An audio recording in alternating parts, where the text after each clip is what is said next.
രാത്രി ലൈറ്ററും കത്തിച്ചൊക്കെ പിടിച്ച് എന്നാ പരിപാടി എന്നായിരിക്കും അല്ലേ. ഈ കാണുന്ന മെറ്റീരിയലാണ്ടോ, ഇത് വെച്ചിട്ട് നമ്മൾ 2 ഫ്രോക്ക് ഉണ്ടാക്കാൻ പോവാണ് കേട്ടോ. നല്ല മെറ്റീരിയൽ, നല്ല കളർ, നല്ല ഷെയ്ഡല്ലേ. അപ്പോൾ ഇതേപോലെ നമ്മൾ സ്കിൻ ഫിറ്റ് ആയിട്ടുള്ള രീതിക്കാണ് നമ്മൾ ഇത് ചെയ്യാൻ പോകുന്നത്.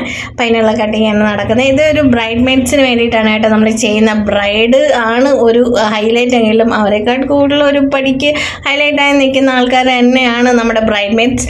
അപ്പോൾ അവർക്ക് വേണ്ടിയിട്ടാണ് കേട്ടോ ഈ ഡ്രസ്സ് ഞാൻ ചെയ്യുന്നത്. ഇതിൽ ഞാൻ പെട്ടുപോയ ഒരു സാധനം ഈ ചുറ്റി കറക്കി എടുത്തിരിക്കുന്ന ഈ സാധനമാണ് കേട്ടോ. ഈ ചുറ്റാനും വരയ്ക്കാനും ഒക്കെ രസമായിരുന്നു, വെട്ടിയെടുക്കാനും രസമായിരുന്നു. വെട്ടിയെടുത്തപ്പോൾ ഞാൻ ഉദ്ദേശിച്ച സാധനവും കിട്ടി. പക്ഷേ എന്നെ കുഴച്ചൊരു കാര്യം എന്ന് വെച്ചാൽ ഇതിൻ്റെ സൈഡ് ഞാൻ എന്നെ കാണിക്കും എന്നുള്ളതായിരുന്നു.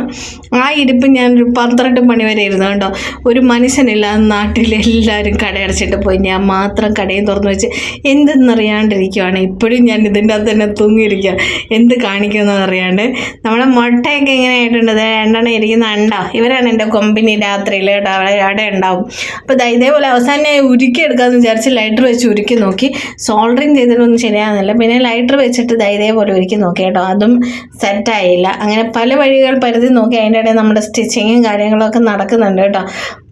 അപ്പം ഒന്ന് ശരിയായിട്ട് വന്നപ്പോഴത്തേനും ഞാൻ അവസാനം ഇങ്ങനെ റോൾ ചെയ്തടിച്ചാലോ എന്ന് വിചാരിച്ചു കേട്ടോ. അങ്ങനെ ഇങ്ങനെ റോൾ ചെയ്യൽ പരാക്രമം ഞാൻ നടത്തി. അപ്പോൾ അതിലെവിടെയോ എനിക്ക് ശരിയാകുന്നുണ്ട് എന്നൊരു തോന്നൽ തോന്നി. അവസാനം ഒരു വിധത്തിൽ ഞാൻ ഉദ്ദേശിച്ച പോലെ ആ സാധനം കിട്ടിയിട്ടോ. ഈ ഒരു വാല് പോലത്തെ സാധനത്തിന് വേണ്ടിയാണ് ഞാൻ കുറേ നേരമായിട്ട് പരിശ്രമിച്ചത്. ഫുൾ വീഡിയോ നമുക്ക് അടുത്ത ദിവസം കാണാം. ടാറ്റാ.